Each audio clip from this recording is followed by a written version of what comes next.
दोस्तों, अभी अभी पता चला है कि स्वर्गीय किरण नेगी की रिव्यू पिटीशन खारिज हो गई है। और इससे बड़ी हैरानी यह है कि अभी अभी मेरी बात हुई है अधिवक्ताओं से जो इस केस की पैरवी कर रहे थे। उनका ये कहना है कि ये रिव्यू पिटीशन सुनी ही नहीं गई। तो ये कह सकते हैं आप कि एक रूड और एरोगेंट डिसीजन है ये सुप्रीम कोर्ट का।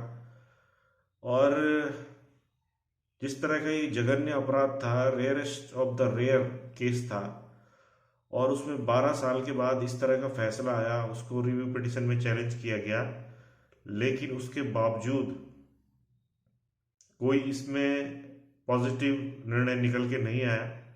और जैसा आप जानते होंगे कि इसमें जो बाइज्जत बरी हुए थे तीनों अपराधी, उनमें से एक अपराधी विनोद ने बरी होने के तुरंत बाद एक ऑटो ड्राइवर को भी मार डाला था। तो अभी जो जानकारी प्राप्त हुई है उसके अनुसार इस डिसीजन में ये लिखा हुआ है कि उस हत्याकांड का इस आदेश से जो ये बरी किए गए थे उससे कुछ लेना देना नहीं है। तो ये तो बहुत ही ज़्यादा, मैं कहूँगा कि सुप्रीम कोर्ट का बड़ा रूड डिसीजन है। और कहीं ना कहीं ये विश्वास कम करता है न्यायपालिका में, क्योंकि 12 साल तक इस तरह की न्याय की लड़ाई लड़ने के बाद अगर अपराधी बाइज्जत बरी हो जाएंगे और रिव्यू पिटीशन को सुना ही नहीं जाएगा, तो फिर सुप्रीम कोर्ट जाने का फायदा क्या है? कोई फायदा नजर नहीं आता। और अब कोई विकल्प रह नहीं जाता। और अब विकल्प यही है कि जनता इसके बारे में सोचे कि अगर कुछ किरण नेगी के साथ हुआ है और फिर वैसा ही कुछ दूसरी लड़कियों के साथ हो सकता है, अंकिता भंडारी के साथ हुआ है, तमाम घटनाएं प्रकाश में आ रही हैं। लेकिन अगर जुडिशरी इस तरह के निर्णय देगी तो इससे तो हालात खराब ही होंगे, सही नहीं होंगे। और जो बलात्कारी हैं, हत्यारे हैं, उनके हौसले बुलंद होते जाएंगे।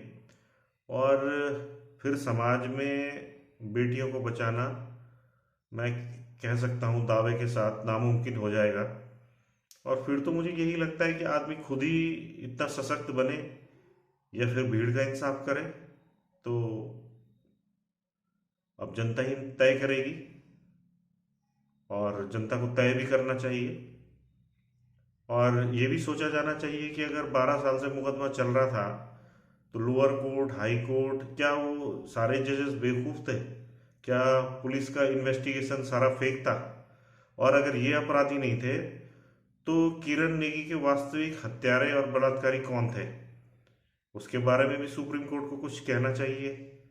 उनका तो पता लगाए कि आखिरकार ये नहीं थे तो कौन थे, क्योंकि लड़की तो विभत्स तरीके से मारी ही गई थी और उसके साथ जघन्य कृत्य हुए थे। तो कहीं ना कहीं बहुत ही हृदय विदारक ये डिसीजन है सुप्रीम कोर्ट का। और